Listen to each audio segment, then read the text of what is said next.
Hello guys and welcome to the release video of the Le Mans Ultimate 2024 DLC Pack 1 that is dropping today. Guys, today we will receive one new track, which is going to be the Imola circuit, and two new hypercars, which is going to be the Peugeot 9X8 2024 and the brand new Lamborghini SC63 LMDh Hypercar, which is the first ever time that we see the Lamborghini being in a sim racing title in the world. So that is a real premiere for the Lamborghini here on Le Mans Ultimate, and it's also a worldwide premiere for the Lamborghini in any sim racing title whatsoever.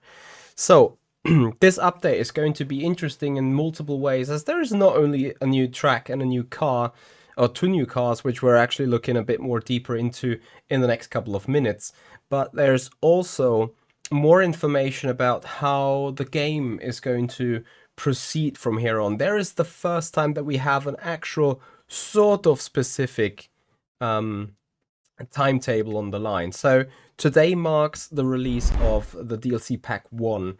Then there is going to be Pack 2, which is expected to be in September, October 2024, with an additional track and additional two hypercars.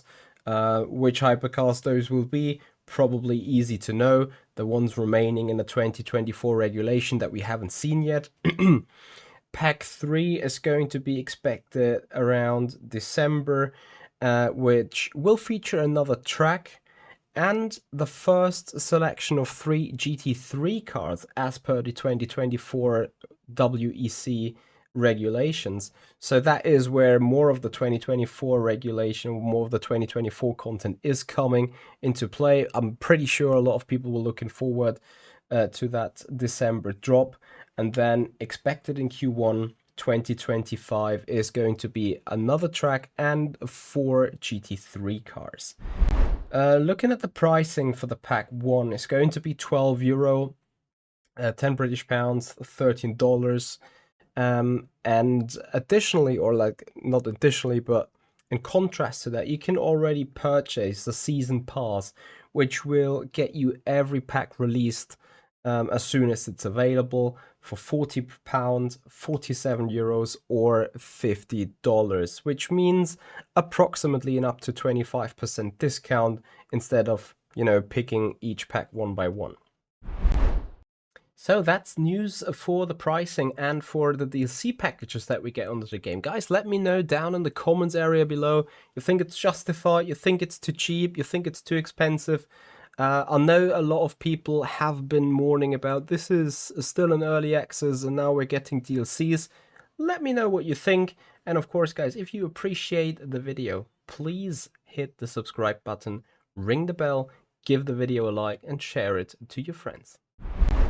Additionally to the drop of content, there is also a new update and new patches for the game itself, improving the user experience.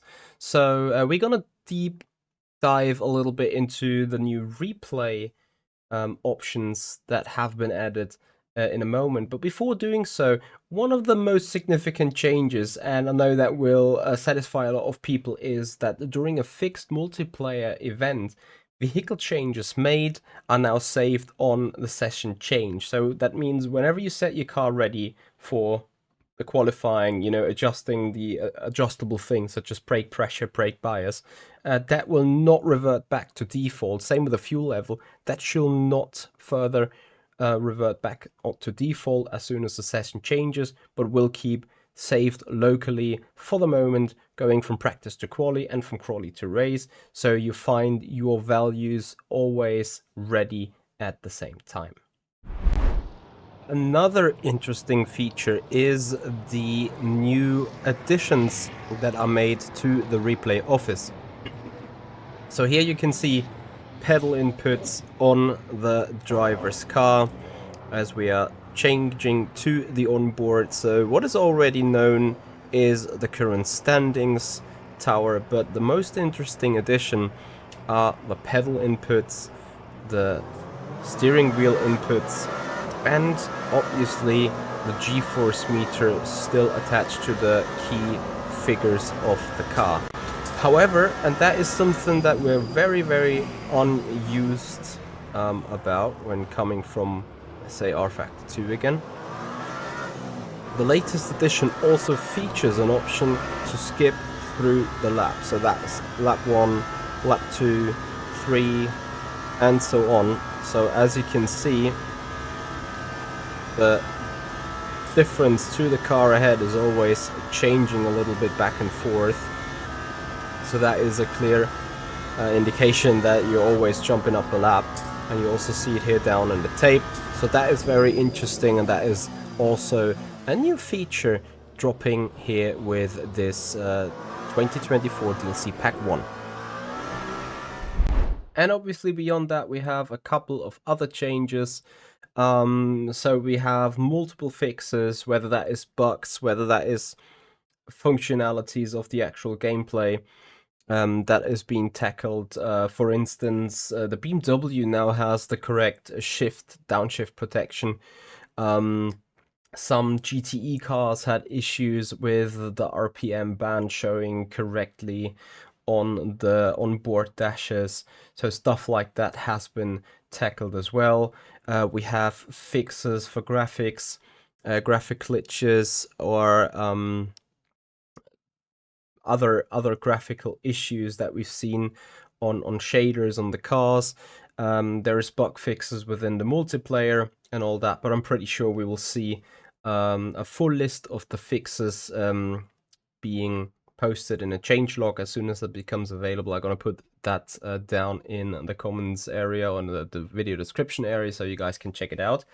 But now guys, it's time to find out about the new things that we've seen so far. We want to drive on Imola, and we want to take out the Lamborghini SC63 first. So how could we start different into this video with displaying the brand new Lamborghini SC63 LMDh Hypercar to you here around Imola. The first of 4 more tracks coming to Le Mans Ultimate, as we are coming for an updated starting procedure that has released us against some AI here around Imola. And for those of you guys that are known to the Imola of R Factor 2, you will see that this is going to be quite similar to what we know from R Factor 2 already. So feels a very familiar exterior all around. However, later on when we're gonna do a couple of laps in the Ferrari GTE, then you'll see massive difference on this track version compared to what we are used from R Factor 2, as this is obviously a new updated laser scan for the Imola track. But we're gonna talk about the track later. Let's talk about this Lamborghini LMDh Hypercar first. The Iron Links Lamborghini in its classic green color, and the most special thing about this Lamborghini release is the fact that this is the first ever Lamborghini Hypercar brought to Simracing on any platform whatsoever. So it is the very, very first time we're gonna be able to race this car in an online race, or generally on a racing platform, which is Le Mans Ultimate. And additionally, I have to say, it is quite like the real car. The real Lamborghini SC63 is quite a bouncy, rigid machine when it comes to chassis, when it comes to the way it goes over the bumps. It doesn't really like the curves, it's jumping around a lot, and it's generally speaking very active and very, I would call it, not the most balanced car when it comes to going over the bumps, and not the most easy car to drive when it comes going over bumps and elevation changes. And you can see that here straight away as the car's bouncing up and down, pumping on the front end, really displaying its real-life counterpart very, very well. About the setups, I have just picked the standard setup, which is also the reason why I had a couple of moments already. It is the first ever time I'm really driving this car. I did like 1 or 2 laps just to see how it feels, just to get somewhat down to the braking points, hence we're not having the greatest of performances and speeds right now. But that shouldn't matter, as we want to display the car itself. Obviously, it's not something entirely new. It drives similar to all the other hypercars, as it has the same tire model as all the other cars. It will face the same challenges when it comes to hybrid usage. Of course, as it is an LMDh car, you only have electric motor sitting on the rear axis, so not a four-wheel drive as it is LMDh configuration, using a 3.8 liter twin-turbo V8, which is giving it its iconic sound, I think. And of course, I don't want you to just be hearing my voice talking about the car, so for the rest of the lap, you guys can enjoy the pure sound of this Lamborghini SC63.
So guys, then welcome to some laps here with the Ferrari 488 GTE around the brand new Imola track that is going to be featured in the DLC Pack 1 on Le Mans Ultimate. And guys, it is a huge update for all the fans of Imola and all the fans of the World Endurance Championship, because this iconic racetrack has been completely freshly laser scanned back then when the WEC was at Imola. And I've said it before in the Lamborghini, you guys see similarities to the version that has been out on rFactor 2 by a different studio, but this one now is completely from Studio 397 and it is on absolutely latest laser scan data. And what you can see is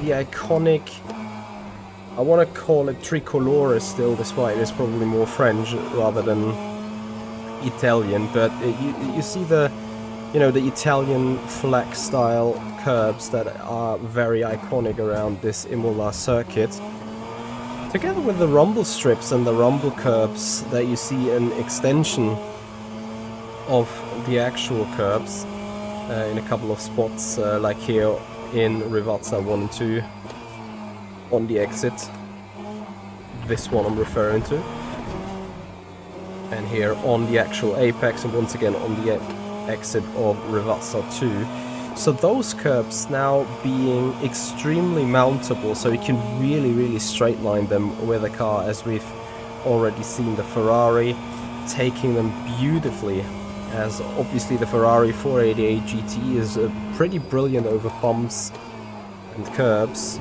so it was an easy pick for this part of the video, as it really allows to attack these curbs hard. You see the track limit warning coming up left, right and center when going straight over them. But as you can see as well, despite mounting these anti-cut curbs, you still have two wheels on the actual racetrack, ever so slightly, and that will keep your lap time still valid around here.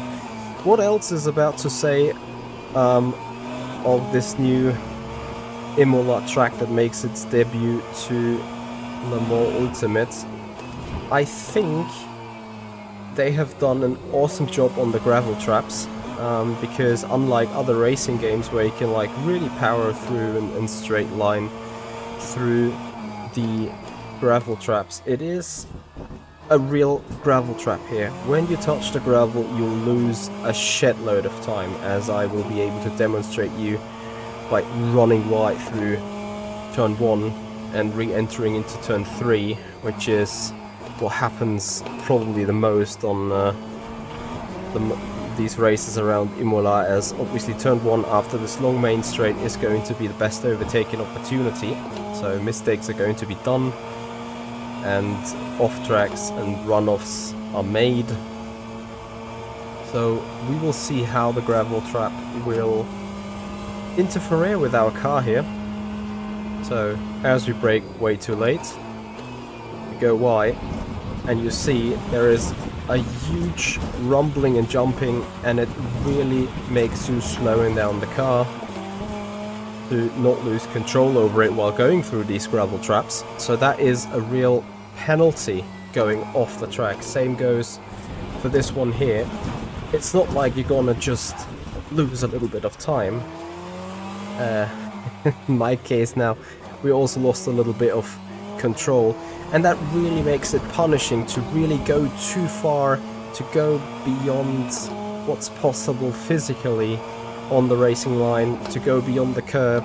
Same here. If you go too wide, that is not just a short runoff you're going to have, it is a real struggle keeping the car pointing straight. And also the gravel trap, as much as it is throwing you around, it slows you down dramatically. Like, you really cannot build up the speed as you're jumping from wave to wave, from bump to bump. So that is a brilliant piece of engineering from a track design point of view here on Le Mans Ultimate. And this is the first out of 4 tracks that are coming to Le Mans Ultimate by the end of Q1 2025, as we already mentioned in the beginning of the video. So I think that is much to look out for when the other tracks are hitting the game. And yeah, I think you have to really admire the sense of detail, the level of detail that has been put into the freshly done Imola circuit. There is also a couple of harder anti-cuts, as we can see it in turn 1, and we see it in Aqua Minerale. Yeah, I'm able to show you that as, yeah, sort of the final touching point when it comes to the new track. Generally speaking, the surface is really flat. Obviously Imola had a resurfacing, and you really feel that there is not too many bumps. And remember what I said about the Lamborghini, it's been jumping up and down. You can imagine how a Lamborghini might jump around at Sebring then, after all. So that is going to be very interesting from a setup point of view. Now, coming to the actual anti-cut curb that I wanted to show you guys. As you can see here, that is like a big jump, a big hill that you can go on with the car. Like, you really see that the car has been heavily going up and down. I do some reversing so we can hit it a bit faster, just for you guys to see like how hard this is hitting the car. But the car is really just jumping around, and you can imagine when you like take it in racing speed, that surely is gonna send you off to the gravel trap on the other side. Same here with the anti-cuts, although the anti-cut on the second curb is a bit flattened. Generally speaking, it is a top-notch quality track. Nothing else that we are used to from Studio 397 track artworks. This is just another magnificent piece of product that is finally making its way into the Le Mans Ultimate game, and I can't wait for more tracks. I can't wait for more state-of-the-art tracks that have a magnificent level of detail. Going through pit road, the garages, all the pit stalls, the mechanics, not the mechanics, but the track marshals, the walls of the teams here on the left, and then the second part of the pit lane, which is literally empty in whatsoever racing series you're here, and you're like endlessly waiting for the pit road to end. This is just really nicely done, and I can only recommend you guys, if you not yet got Le Mans Ultimate, I think these type of tracks, this type of quality should finally convince you to join this awesome journey with Le Mans Ultimate. But obviously that's not the end of the news. As we've spoken about already, the Peugeot 2024 car is making its debut as well on the sim. So let's find out how that Peugeot with a rear wing is compared to the Peugeot without a rear wing. So for that reason we are staying in Imola and we are picking hypercars. And first of all, just to quickly remind you, on the Peugeot 2023, the iconic car that never had a real rear wing, but like a rear wing kind of shaped rear end on the bodywork. However, the 2024 car is now making its debut to the sim, and you can already see here on the back, compared to the other version, that there have been some changes, and we're gonna go through that right now. So first we start with a small rehearsal here on the 2023 car with a chassis and aero that had the front diffuser being selectable from P12 down to P1, adjusting the front end splitter in order to adjust for the full aerodynamical balance on the car. That had obviously no rear wing, as you can see, not available on the rear wing setting here on the chassis. So everything that comes to aero balance could have been done with the front diffuser or with a rake of the car. On the 2024 car, however, things have changed, as now the rear wing becomes adjustable between P1 and P20. And obviously the front diffuser now being out for standard. So that means the aerodynamical balance now being adjustable as on any other hypercar with the rear wing. However, let's find out how it drives. So into the new Peugeot we jump, and guys, there's two main changes. The one we already spoke about, with the fact that the 2024 car got a rear wing. However, there is more changes on the geometry of the car, as the tire size has also changed. Remember, the 2023 car had slimmer front tires than its rivals, therefore allowing the hybrid system to kick in at 150 instead of 190 kph as on the other LMH category cars. But now have a look here, 180, 190 is when the battery, or when the electric engine finally kicks in. So that is the most significant change when it comes to drivability on this new 2024 version of the Peugeot. However, the front tires now being wider, having the same dimensions as on the other LMH category cars, brings some other interesting characteristics with it. It significantly improves the front end of the car. So whoever has driven the 2023 Peugeot might have suffered from a little bit of understeer. Interestingly, that looked the very same here as well. However, but the point I'm trying to raise is the understeer that was in the 2023 car down to the general characteristics of the car that could have been overcome with adjusting the front end splitter is now sort of gone, as obviously now you only have the rear wing to adjust, so you need the front end to apply it per default in the first place. But what you can see is the car is being a lot more dancey on the rear, so as soon as we go into the throttle, the car, especially out of the low speed turns, is trying to dance a lot more on the rear, and you see us fighting a lot harder on the steering wheel, making small corrections as soon as the car is coming out of the turns. That is surely a setup thing that we can tackle in the future. Remember, we're running a default setup right here as well, but generally speaking, this car feels a little bit more agile, if that makes sense. Like on the front end, I feel the car is more rotating, the car is biting more on the front despite the front splitter being taken away. But especially here in those low speed turns where it's all about mechanical grip in the first place, the wider front end tires compared to the 2023 version of the car obviously pays its dividends with allowing a lot more aggressive driving or a lot more aggressive inputs on the front, leading to a much more forward balance on the car itself.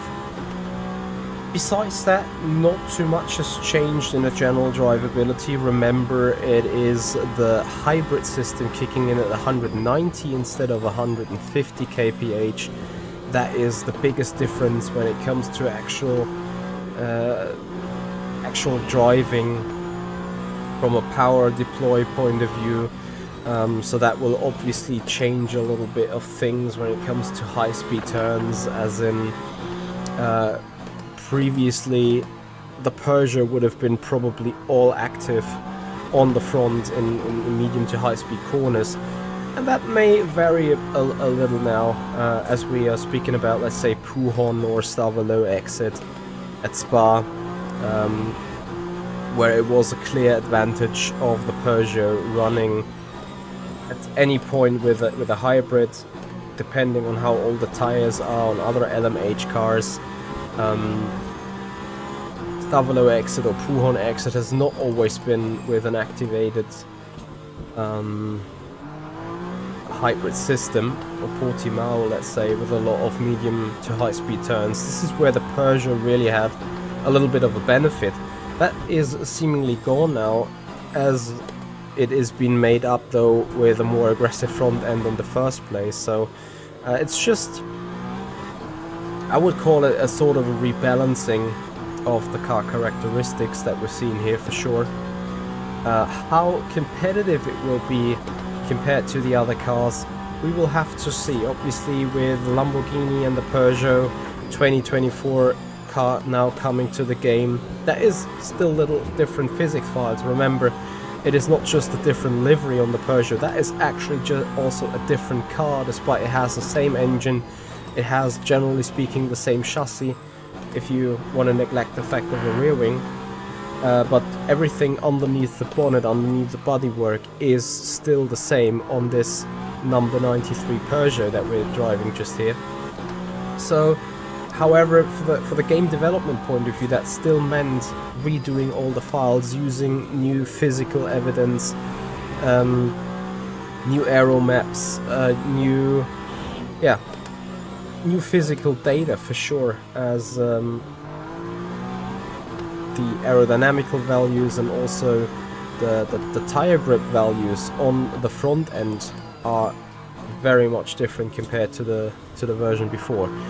So we will see how the 2024 car slots into the balance of the performance. So we will see with the Lamborghini, time will tell. And obviously, as we have a couple of events coming up in this week and next week already, so end of July, beginning of August 2024, we will see the first taste of these cars in action. Generally speaking, the sound of the Peugeot also very iconic. Remember, 2.6 twin turbo V6 engine, so you have a straightforward difference compared to the Lamborghini there. The sound much much more rumbling noise, much deeper in the frequency compared to a screaming V8. But generally a good drivability as well, as you can see. Pace-wise, of course, we're not having a too deep of a look into the hypercars, into the new hypercars as of right now. This is basically just a preview, as you've seen, to get you the latest content additions a little bit closer and giving you a decision whether to go for that or rather skip it. Remember, even if you'd say, nope, I'm not wanting these cars, I don't want to race on this track, you still be able to race against these cars, as other people may have the contents, so you still be able to participate in races where these cars are available. They will just not be available for you if you don't have the pack, but that doesn't exclude you from being able to race against them on the track. So then, guys, that sums it up for the DLC Pack 1 2024 here on Le Mans Ultimate, guys. I hope you're gonna go out, get the packs, actually get the season pass, because that will be with a discount. And I'm gonna look forward seeing you guys on the track racing the new machines. Once again, let me know your opinions. Let me know about the car, about the 2024 Peugeot, for instance. Let me know about the track, the quality. What do you think from having seen this as a display and having seen the footage? And of course, guys, any questions whatsoever, any comments, any feedback, put it down in the comments area below. Make sure, once again, to give this video a like, subscribe to the channel if you appreciate Le Mans Ultimate content. Make sure to ring the bell to not miss out on any streams. And beyond that, guys, enjoy racing on Le Mans Ultimate.